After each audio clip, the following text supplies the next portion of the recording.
Hello दोस्तों, मेरे YouTube channel मैथाइन में आप सभी का स्वागत है। दोस्तों, आज की क्लास में हम लोग द्विघात समीकरण के मूलों की प्रकृति के बारे में पढ़ेंगे।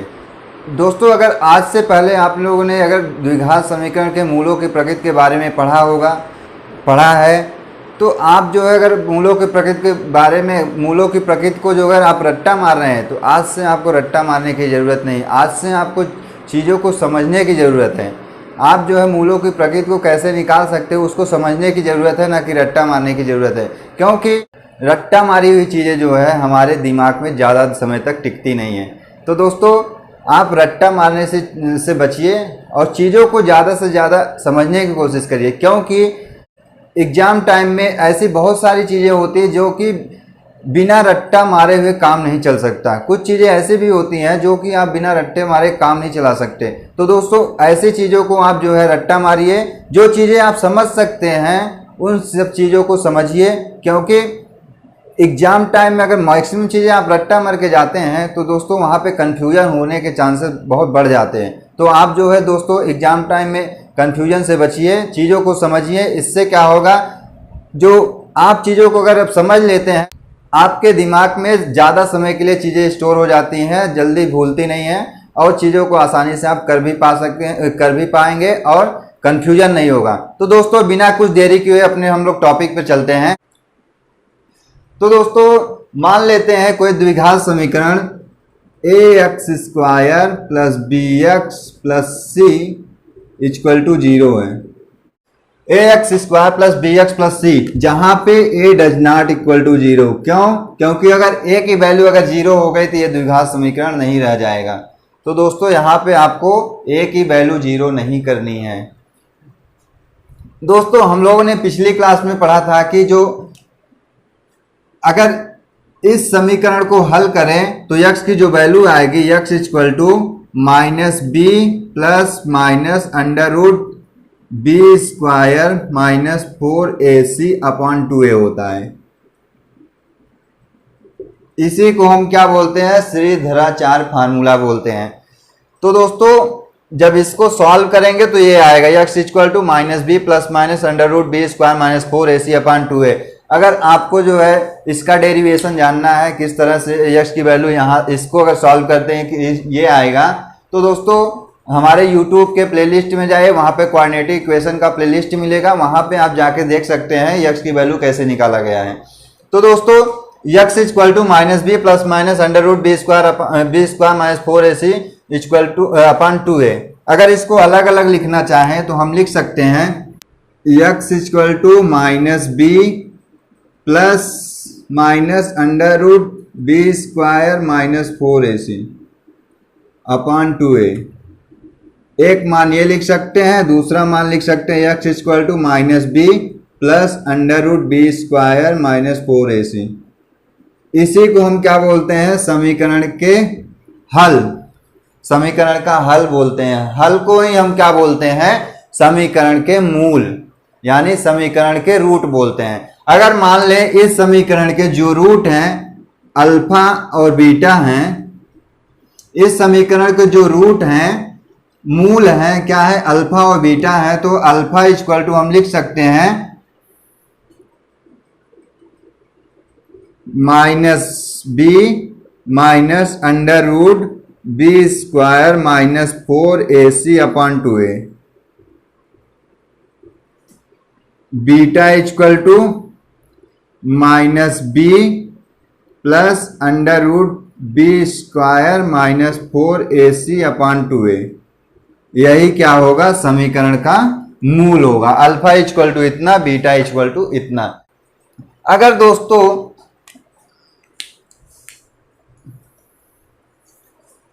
इसको अगर हम पहला समीकरण मान लें और इसको हम दूसरा समीकरण मान लें और दोनों समीकरणों को अगर हम लोग ऐड कर दें, दोनों समीकरणों को क्या कर दें, फर्स्ट और सेकंड वाले समीकरण को अगर हम लोग ऐड कर दें तो जो हमें वैल्यू मिलेगी यानी अल्फा प्लस बीटा मिलेगा, वो क्या मिलेगा, जब दोनों को ऐड करेंगे दोस्तों क्या मिल जाएगा, माइनस बी बाई ए। आप सॉल्व करके यानी जब दोनों को ऐड करके देखेंगे तो कितना आ जाएगा -b/a। और अगर दोनों के मल्टीप्लाई कर दें, दोनों समीकरणों को अगर हम लोग मल्टीप्लाई कर दें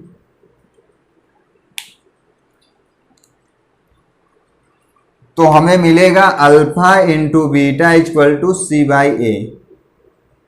अगर दोनों समीकरणों को ऐड कर दें तो -b/a मिलेगा, और दोनों समीकरणों को अगर हम लोग मल्टीप्लाई कर दें तो c/a मिलेगा। तो दोस्तों हम देखेंगे ये जो अल्फा और बीटा थे क्या थे, इस द्विघात समीकरण के मूल थे, यानी alpha plus beta equal to क्या आ गया -b/a। तो हम कह सकते हैं मूलों का जो योगफल होता है कितना होता है -b/a होता है, यानी मूलों का जो योगफल होता है क्या होता है -b/a।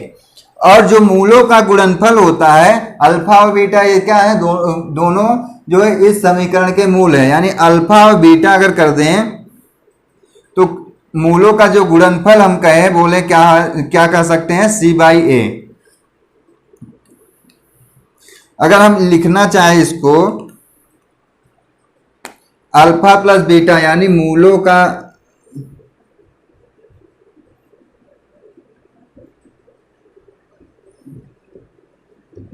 का योगफल हम क्या लिख सकते हैं -b/a। b क्या है यहाँ पे यक्स का गुणांक है, माइनस यक्स का गुणांक,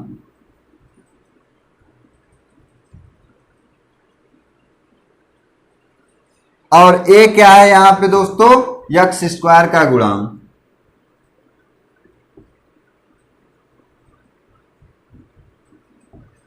दोस्तों अगर आपसे कोई पूछता है मूलों का योगफल क्या होगा तो क्या बता सकते हो -b/a, या कह सकते हो माइनस यक्स का गुणांक बटे यक्स स्क्वायर का गुणांक। अगर आपसे कोई पूछता है तो इस तरह से बता सकते हैं।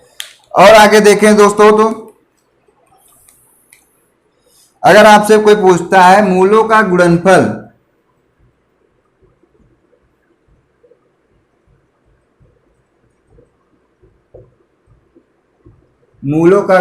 इक्वल टू क्या होगा c/a, यानी c क्या है, c एक कांस्टेंट वैल्यू है, यानी c का मान लिख सकते हैं बटे a क्या है यक्स स्क्वायर का गुणांक।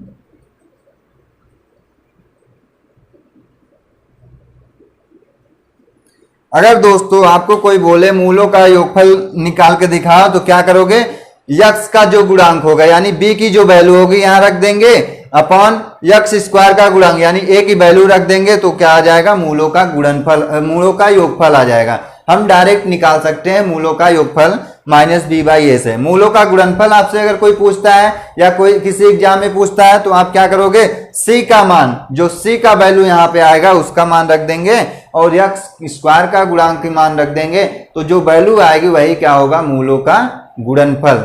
तो दोस्तों अगर आपसे कोई पूछता है तो इस तरह से चीजों को बता सकते हैं कि जो मूलों का योगफल होता है -b/a होता है और गुणनफल होता है c/a होता है। और आगे चलते हैं दोस्तों, मान लेते कोई समीकरण है x square plus x minus 6 equal to 0, कोई द्विघात समीकरण है, तो बोल रहा है इस द्विघात समीकरण के मूलों का योगफल ज्ञात कीजिए। तो मूलों का योगफल निकालने के लिए क्या करेंगे, पहले हम लोग कंपेयर करा देते हैं। पहले हम क्या करेंगे, कंपेयर करा देते हैं। A x square plus b x plus 6 अगर हम लोग कंपेयर करा दे तो ये ए की जो वैल्यू आएगी 1 आएगी, क्योंकि एक्स स्क्वायर का गुणांक कितना है 1 है। अगर बी की जो वैल्यू आएगी क्या आ जाएगी 1 आ जाएगी, और सी की वैल्यू -6। तो यहाँ पे अगर हम रखें मूलों का योगफल निकाले alpha plus beta equal to क्या होता है -b/a। तो b कितना है 1 है और a कितना है 1 है, यानी कितना आ गया -1 आ गया आंसर। और अल्फा इंटू बीटा अगर कोई पूछ ले यानी मूलों का गुणनफल कोई पूछ ले तो क्या लिख सकते हैं c/a, यानी -6/a कितना आ गया -6 आ गया। तो दोस्तों इस तरह से आंसर को आप निकाल सकते हैं। कोई पूछ ले आपसे मूलों का गुणनफल तो आप इस तरह से निकाल सकते हो, योगफल पूछे तो इस तरह से निकाल सकते हो। और आगे चलते हैं दोस्तों, जो हम आज पढ़ना चाहते हैं उसके बारे में आप लोग पढ़ते हैं। दोस्तों जो मूल है हमारे जो द्विघात समीकरण के अल्फा इक्वल टू इतना, बीटा इक्वल टू इतना। दोस्तों यहाँ पे हम देख रहे होंगे minus B minus under root B square minus 4ac upon 2a and minus B plus under root B square minus 4ac upon 2a। यहाँ पे जो बी स्क्वायर माइनस 4ac का जो यहाँ पे वैल्यू है, इसी का पूरा जो है खेल है यहाँ पे मूलों की प्रकृति के बारे में बताने का। यहाँ पे जो है मेन इंपॉर्टेंट जो रोल है बी स्क्वायर माइनस 4ac का ही रोल है। अगर बी स्क्वायर माइनस 4ac के करेक्टर को आप समझ जाते हैं तो मूलों के प्रकृति के बारे में आपको समझने से कोई रोक नहीं सकता। तो दोस्तों अगर बी स्क्वायर माइनस 4ac को हम क्या बोलते हैं और देखते हैं, तो बी स्क्वायर माइनस 4ac को क्या बोलते हैं, इसे डी से डिनोट करते हैं। इसे किससे डिनोट करते हैं, डी से। डी मतलब डिस्क्रिमिनेंट।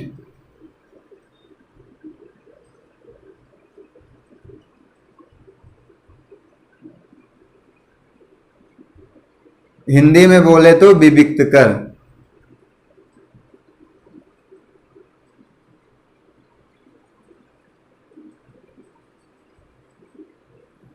डी को क्या बोलते हैं, डिस्क्रिमिनेंट यानी विविक्त कर। हिंदी में बोले तो विविक्त कर बोलते हैं। तो दोस्तों और आगे चलते हैं,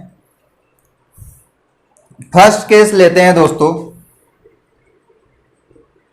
फर्स्ट केस लेते हैं कि अगर जो डिस्क्रिमिनेंट है हमारा डी की जो वैल्यू है अगर जीरो हो जाए, डी की वैल्यू अगर जीरो हो जाए तो हमें क्या मिलेगा, B square minus 4ac equal to क्या मिल जाएगा, जीरो मिल जाएगा।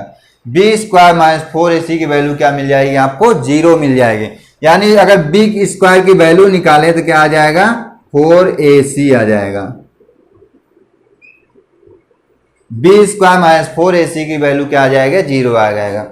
तो अगर हम जो है अल्फा की वैल्यू यहां पे निकालें तो क्या आ जाएगी, minus B square minus 4ac upon 2a। और बीटा की वैल्यू अगर हम लिखे यहां पे तो minus B plus under root B square minus 4ac upon 2a। हमने यहां पे पहला केस क्या लिया दोस्तों, d इक्वल टू जीरो, यानी डिस्क्रिमिनेंट की वैल्यू हमने क्या ले लिया, जीरो ले लिया। यानी जीरो अगर ले लेते हैं तो B square minus 4ac equal to क्या हो जाएगा, जीरो हो जाएगा। तो अगर जीरो हो गया तो जो अल्फा की वैल्यू यहां पे आएगी क्या आ जाएगी, ये वाला पूरा पोर्शन क्या हो जाएगा हमारा, जीरो हो जाएगा। बी स्क्वायर माइनस 4ac की वैल्यू क्या हो जाएगा, जीरो हो जाएगा। तो जो हमारी अल्फा की वैल्यू आ जाएगी b/2a आ जाएगी। और बीटा की वैल्यू इसी तरह से क्या आ जाएगी, बी स्क्वायर माइनस 4ac की वैल्यू पूरा क्या हो जाएगी, यहां से हमने मान रखा है कि डिस्क्रिमिनेंट अगर जीरो हो जाए तो यहां पे क्या हो जाएगा, जीरो हो जाएगा। तो यानी b/2a। तो दोस्तों आपको देखने से पता चल रहा होगा अल्फा की वैल्यू क्या आ गई, माइनस b/2a, और बीटा की वैल्यू क्या आ गई, माइनस b/2a। तो हम दोस्तों लिख सकते हैं जो मूलों की प्रकृति होगी क्या होगी, मूल आपस में बराबर होंगे।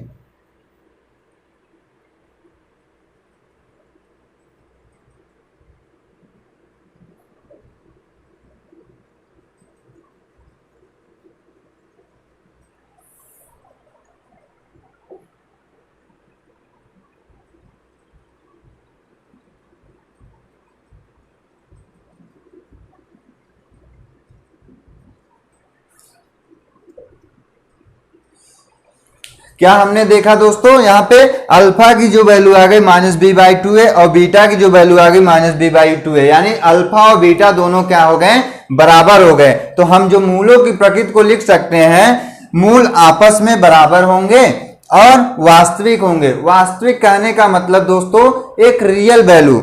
रियल वैल्यू क्या होती है, रियल वैल्यू जो डिनोट करती है, आर की जो वैल्यू होती है वो क्या होती है, माइनस इंफिनिटी से लेकर के प्लस इंफिनिटी तक जितनी वैल्यू होती है, माइनस इंफिनिटी जितनी वैल्यू मतलब माइनस से संख्या से आप जितना भी स्टार्ट कर सको, उससे जितना लास्ट तक जा सको, वो सभी वैल्यू क्या होती है, रियल नंबर होती है। जैसे कि अगर यहाँ पे लिखना चाहें अगर एग्जाम्पल से, -1 -2 -3 0 1 2 3 डॉट डॉट, जितना भी आप चलते जाओगे ये सभी जो वैल्यू होती है वो क्या होंगी, रियल नंबर आएंगे, रियल नंबर कहलाएंगे, वास्तविक संख्याएं कहलाएंगे। तो दोस्तों हम लिख सकते हैं अल्फा की वैल्यू -b/2 है, यानी -b/2 है। क्या होगा, b हमने क्या बताया आपको, ये कोई जो है वैल्यू होगी, कांस्टेंट वैल्यू होगा। a की वैल्यू भी क्या होगी, कोई कांस्टेंट वैल्यू होगा। c भी क्या होगा, कांस्टेंट वैल्यू होगा, कोई चर राशि होगी। तो दोस्तों वहां पे क्या आ गए, जो अल्फा की वैल्यू होगी वो या तो निगेटिव आएगी या तो पॉजिटिव आएगी, तो वो क्या होगा, रियल नंबर होगा। तो दोस्तों हम कह सकते हैं जो मूल होंगे आपस में बराबर होंगे और वास्तविक होंगे। पहली कंडीशन क्या है, जब डिस्क्रिमिनेंट क्या हो जाए, 0 हो जाए, तो हम जो है मूलों को क्या बोल सकते हैं, वो आपस में बराबर होंगे और वास्तविक होंगे। सेकेंड कंडीशन क्या लेते हैं दोस्तों, अगर d की वैल्यू यानी डिस्क्रिमिनेंट अगर 0 से बड़ा हो जाए, डिस्क्रिमिनेंट जो है हमारा विविक्तकर है जो, अगर d की वैल्यू जो है 0 से बड़ा हो जाए तो यहाँ पे क्या आएगा, b² - 4ac की वैल्यू क्या होगी, 0 से बड़ी होगी। 0 से बड़ी होगी तो अल्फा की जो वैल्यू आएगी, यहाँ पे जो अल्फा की वैल्यू आएगी क्या आ जाएगी, अल्फा इक्वल टू, यहाँ पे अगर b² - 4ac की वैल्यू अगर 0 से बड़ी रख दें तो 0 से बड़ी रखेंगे तो कुछ वैल्यू आएगी। 0 से बड़ा मतलब कोई ना कोई वैल्यू आएगा, यहाँ पे अंडर रूट से जब मान निकालेंगे तो कोई ना कोई वैल्यू आएगा। तो अब यहां से अगर घटाएंगे तो -b, ये वाली कुछ वैल्यू घटेगी, ये वाली कुछ वैल्यू घटेगी जो आएगा बटे 2a, ये आ जाएगा। और बीटा की जो वैल्यू आएगी वो क्या आ जाए, -b प्लस यहां पे कुछ वैल्यू आएगी अपॉन 2a। अब देखेंगे दोस्तों यहां पे जो वैल्यू आएगी, कुछ ना कुछ वैल्यू आएगी, पॉजिटिव वैल्यू आएगी, क्योंकि यहाँ पे क्या हो गया, b² - 4ac 0 से बड़ा है। जो भी वैल्यू आएगी यहाँ पे पॉजिटिव आएगी, जो भी वैल्यू आएगी यहाँ पे क्या आएगी, पॉजिटिव वैल्यू आएगी। तो दोस्तों जब ये पॉजिटिव वैल्यू, ये निगेटिव दोनों अब जब ऐड होंगे तो कुछ आएगा वैल्यू, बड़ा कुछ वैल्यू आएगा। तो दोस्तों यहाँ पे देखेंगे एक अल्फा की जो वैल्यू आएगी दूसरी वैल्यू कुछ आएगी, और बीटा की जो वैल्यू आएगी कुछ दूसरी आएगी, क्योंकि यहाँ पे प्लस है यहाँ पे माइनस है, दोनों की जो वैल्यू होगी यहाँ पे अलग अलग हो जाएगी। तो दोनों की वैल्यू जब अलग अलग हो जाएगी तो हम लिख सकते हैं जो मूलों का मूल होंगे क्या होंगे, मूल असमान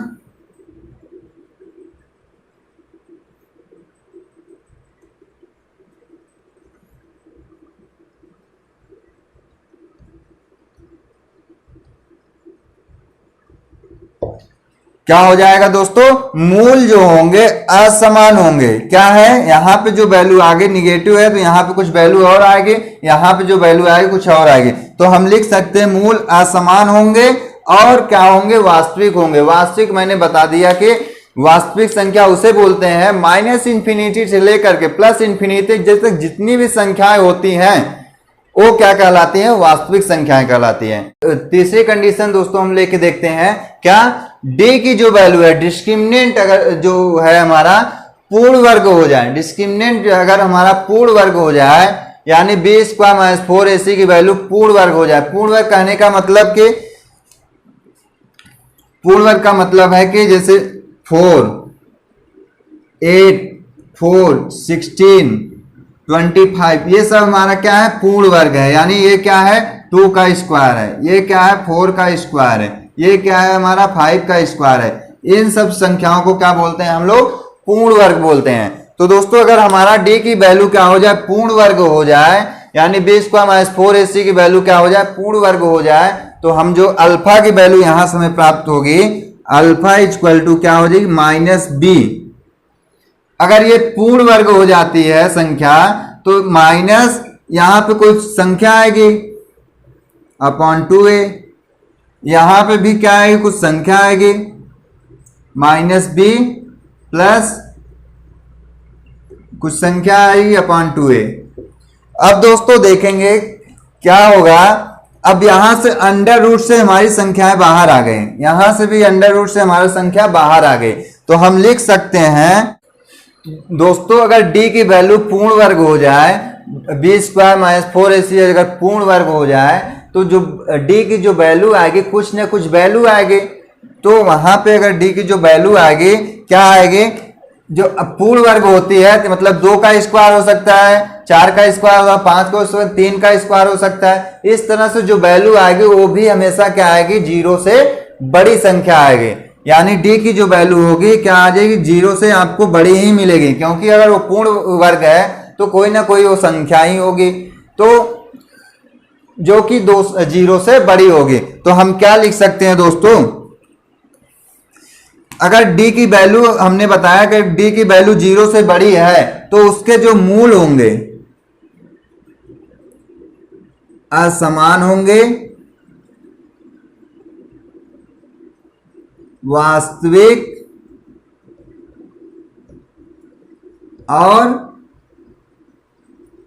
परिमेय होंगे। कैसे, समझो एक बार फिर से, कैसे ये सब होगा, असमान, वास्तविक और परिमेय होगा कैसे, आओ एक बार और समझो। अगर d की वैल्यू पूर्ण वर्ग हो जाती है तो अगर d की वैल्यू अगर पूर्ण वर्ग होगी तो d की जो वैल्यू आएगी वो हमेशा 0 से कुछ न कुछ संख्या आएगी, 0 से जो कि बड़ी होगी वो। तो 0 से अगर बड़ी होती है तो मैंने आपको पहले बताया जो सेकंड वाली कंडीशन थी, अगर d की वैल्यू 0 से अगर बड़ी होती है तो जो मूल होंगे वो क्या होंगे, असमान होंगे और क्या होंगे, वास्तविक होंगे। और दोस्तों तीसरी बात, अगर ये पूर्ण वर्ग हो जाता है यानी 2 का स्क्वायर हो जाता है, 4 का स्क्वायर, 5 का स्क्वायर या 3 का स्क्वायर है, किसी का स्क्वायर हो जाता है तो ये अंडर रूट से जो संख्या होगी अंडर रूट से बाहर आ जाएगी। अंडर रूट से बाहर आने का मतलब क्या कहलाएगी, वो परिमेय कहलाएगी, रैशनल नंबर कहलाएगी, रैशनल संख्या कहलाएगी। क्यों, क्योंकि ऐसी संख्या जिसका रिपीटेशन बार बार होता रहता है, बार बार होता रहता है, उसका कभी मतलब सीमित वैल्यू नहीं आ पाती, तो उसे हम बोलते हैं अपरिमेय संख्या। यहां तो हमें जो है अंडर रूट से बाहर निकाल लिया मैंने, जो संख्या थी वो अंडर रूट से बाहर निकाल लिया मैंने, तो मतलब जो संख्या हमें मिली क्या मिलेगी, वो रैशनल मिली, परिमेय संख्या मिली। तो हम यहाँ पे लिख सकते हैं, यहाँ मूल जो होंगे असमान होंगे, वास्तविक होंगे और क्या होंगे, परिमेय होंगे। तो दोस्तों यहाँ पे आपको समझने की जरूरत है, रटने की नहीं, क्योंकि अगर आप यहाँ से अंडर रूट से कोई संख्या निकालते हो, आपने पढ़ा होगा 3 क्या परिमेय संख्या है, अंडर रूट 3 परिमेय संख्या है, नहीं है, क्योंकि आप जब इसको निकालते हो तो 1.7171 करके आता रहता है, कभी ये संख्या वैल्यू खत्म ही नहीं होती। अंडर रूट 2 की वैल्यू अगर आप निकालते हो तो क्या आता है, 1.4141 ऐसे करके आता रहता है, कभी वो संख्या खत्म नहीं। तो इसे हम जो है परिमेय संख्या नहीं बोलते हैं। तो जैसे अगर पूर्ण वर्ग हो गया 4, अंडर रूट 4 आ गया तो यहाँ जो इसकी वैल्यू निकालेंगे 2 आएगी, 9 हो गया तो इसकी जो वैल्यू निकालेंगे 3 आएगी। तो ये जो वैल्यू अगर अंडर रूट से जो बाहर निकल जा रही वैल्यू, उसे हम क्या बोलते हैं, वो संख्या क्या हो जाएगी, परिमेय संख्या हो जाएगी। तो दोस्तों हम लिख सकते हैं मूल आपस में क्या होंगे, असमान होंगे, वास्तविक होंगे और परिमेय होंगे। इसी में एक कंडीशन और देखते हैं दोस्तों, अगर पूर्ण वर्ग ना हो तो d की जो वैल्यू है पूर्ण वर्ग ना हो,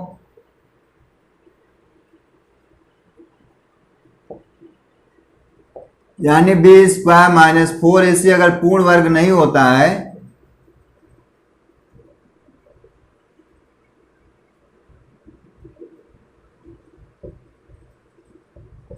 अगर पूर्ण वर्ग बन जा रहा है तो ठीक है, वो परिमेय संख्या हो जाएगी। अगर पूर्ण वर्ग नहीं बन रहा है तो क्या होगा, उसके बारे में देखते हैं। अगर पूर्ण वर्ग नहीं होगा संख्या तो क्या होगा, ऐसी संख्या आएगी 3 आएगी, 2 आएगी या अंडर रूट 5 आएगी, ये सभी संख्या आएंगी अंदर, ये सभी संख्याएं आएंगी तो क्या कहलाएंगी, वो अपरिमेय संख्याएं कहलाएंगी, अपरिमेय संख्याएं कहलाएंगी। तो जो मूल होगा, लेकिन यहां जो d की वैल्यू होगी यहां भी क्या आ जाएगी, d की वैल्यू 0 से बड़ी आ जाएगी। जो d की वैल्यू होगी अगर पूर्ण वर्ग नहीं हो रहा तब भी जो है जो संख्या होगी d की वैल्यू जो होगी वो 0 से बड़ी होगी, तो मूल क्या हो जाएंगे, असमान, वास्तविक और अब जो है परिमेय ना होकर क्या हो जाएंगे, अपरिमेय हो जाएंगे।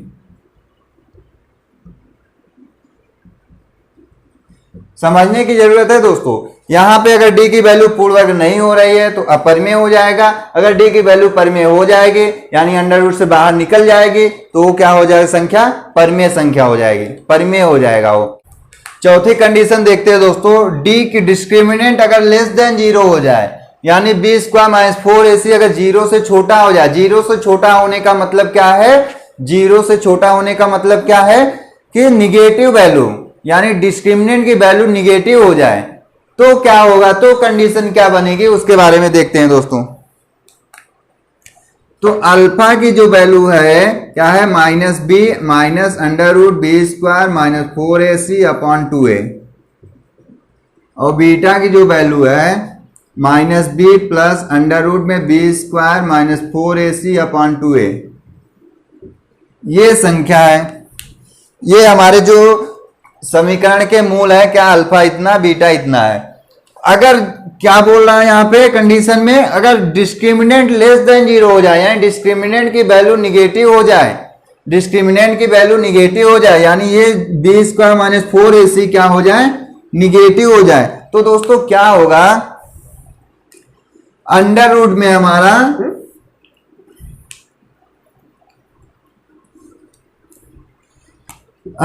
में हमारा निगेटिव वैल्यू आ जाएगी। अगर अंडर रूट के अंदर निगेटिव वैल्यू आ गई तो हम जो है अंडर रूट वाली संख्या का मान निकाल नहीं सकते, क्योंकि अंडर रूट जो होता है, स्क्वायर रूट जो होता है हमेशा जो है पॉजिटिव वैल्यू ही लेता है, निगेटिव वैल्यू को नहीं लेता है। तो दोस्तों अगर अंडर रूट के अंदर निगेटिव वैल्यू आ गई तो हम जो है उसका मान कभी ज्ञात नहीं कर सकते, कैन नॉट डिटरमाइन, हम जो है उसका मान निकाल नहीं सकते। तो दोस्तों अगर तो हम मूल क्या हो जाएंगे, मूल जो है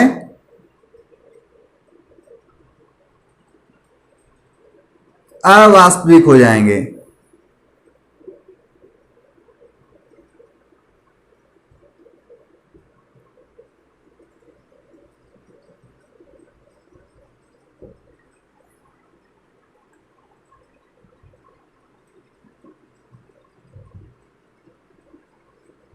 यानी जो मूल हो जाएंगे क्या हो जाएंगे, इमेजिनरी हो जाएंगे। स्क्वायर रूट के अंदर जो है अगर निगेटिव वैल्यू है तो हम उसे जो है उसका मान नहीं निकाल सकते, तो हम क्या कह सकते हो, जो वो संख्या होगी क्या होगी, काल्पनिक होगी। जैसे कि अंडर रूट माइनस 3 का मान निकालना हो, अंडर रूट माइनस 5 का मान निकालना हो, तो ये सब मान जो है आप निकाल नहीं सकते, कैन नॉट डिटरमाइन, इसे हम निकाल नहीं सकते। तो इस ऐसी हम जो वैल्यू आएगी यहाँ पे, यानी डी की वैल्यू अगर निगेटिव हो जाती है, अल्फा और बीटा की जो वैल्यू आ जाएगी क्या होगी, वो काल्पनिक हो जाएगी। काल्पनिक हो गई तो हम जो है उस क्वेश्चन को हम नहीं कर सकते, तो हम क्या कर सकते हैं, जो उसके मूल होंगे क्या होंगे, काल्पनिक होंगे, जिसे हम डिटरमाइन नहीं कर सकते। दोस्तों यही 4 कंडीशन जो है हमें मूलों के प्रकृति में पढ़ना होता है।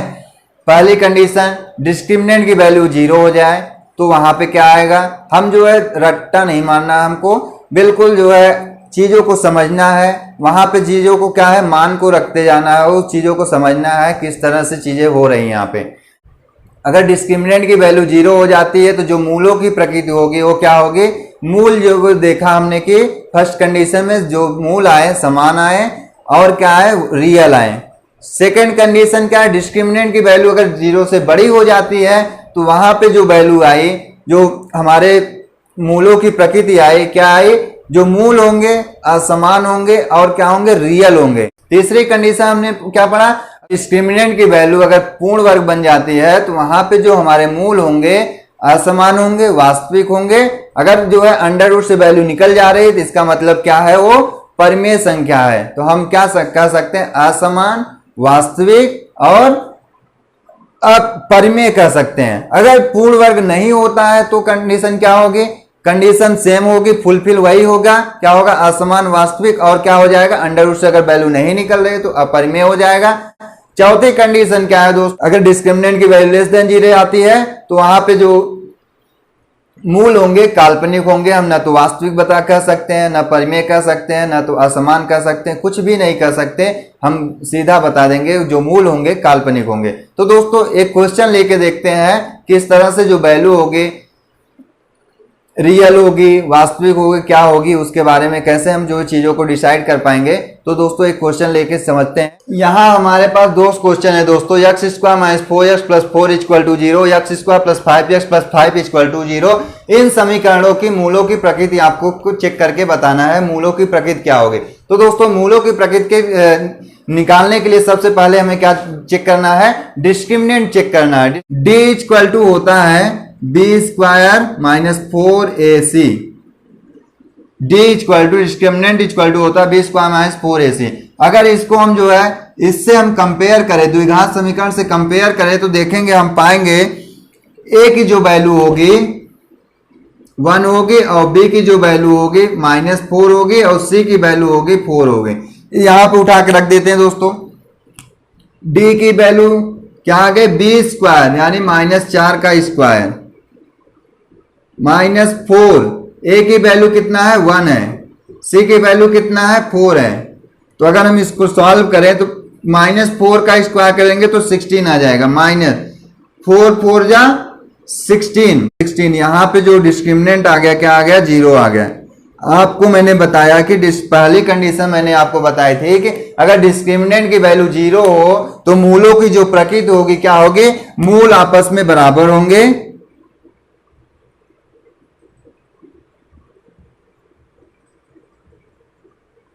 और वास्तविक होंगे।